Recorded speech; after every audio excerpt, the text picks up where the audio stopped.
For 5 years, you made life in that small room, that prison, as nurturing and normal as you could. I'm 5. You're 5. So old now. You are so old now. Yep. Hey, do you know what we're gonna do today? What? We are going to bake a birthday cake.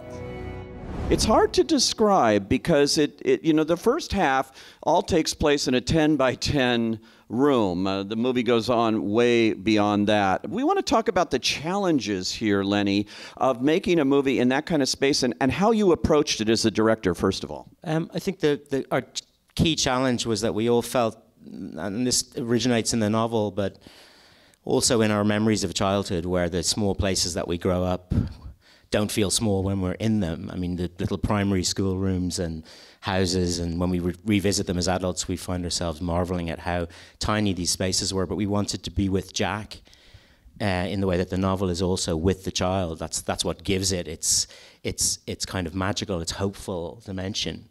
And so we wanted the place we didn't want to sort of open on dungeon. We wanted to open in a child's life, within that life. So all the discussions that we had were about how to achieve that. And I think, so there were various challenges in terms of how we put the shots together, how we chose them, and later, and the design of the space. But in all of that, we avoided any trickery. We wanted it to feel real and believable, and yet still contain something of that magic. And Danny, what about the cinematography here? And got to be a particular challenge for you. Yeah, well, I mean, it was.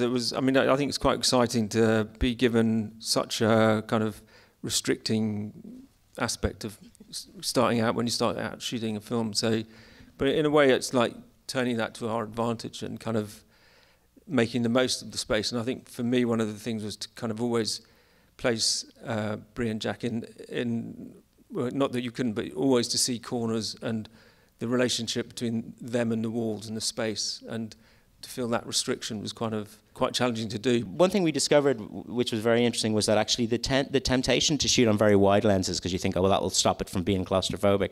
Peculiarly, it's the opposite. If you go on slightly longer lenses, you can, when you need to, you can forget about the restriction. You're just in the world of the drama of the two characters, and that allows you to be in Jack's head a little bit more and not be always thinking about, oh God, this is oppressive. And Ethan, for you, talk about the production design a little bit.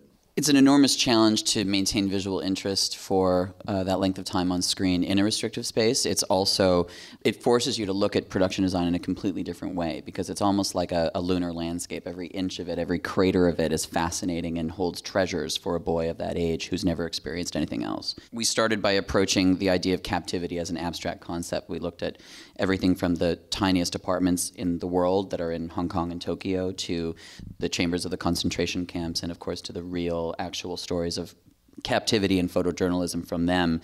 And from there we orchestrated the idea of shooting a room that was entirely modular, where every tile, every floor piece, every 1 by 1 square foot of that set could be removed, so 2 cameras at once were allowed to, in effect, peer inside. The result was that we were true to the concept of never cheating, because the body of the camera might have been outside, but the lens was more often than not inside. It was always inside, yeah. Yeah, and always inside. So we never broke that physical manifestation, but we essentially allowed 70 people to create an environment where we could shoot a movie in a 10 by 10 room functionally. And putting it together to create this whole world there without being claustrophobic was a big challenge from the editing point of view.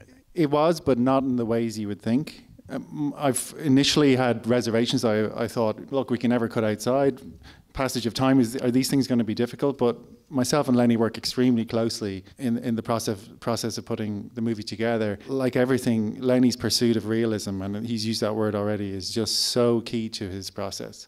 So the challenge is actually quite often not destroying what's good. It's about creating, but also not destroying what's good. And sometimes you've got an amazing 12-minute sequence where you go, it's all there. How do we bottle that? How do we bottle that to make it even a really tight cinematic moment?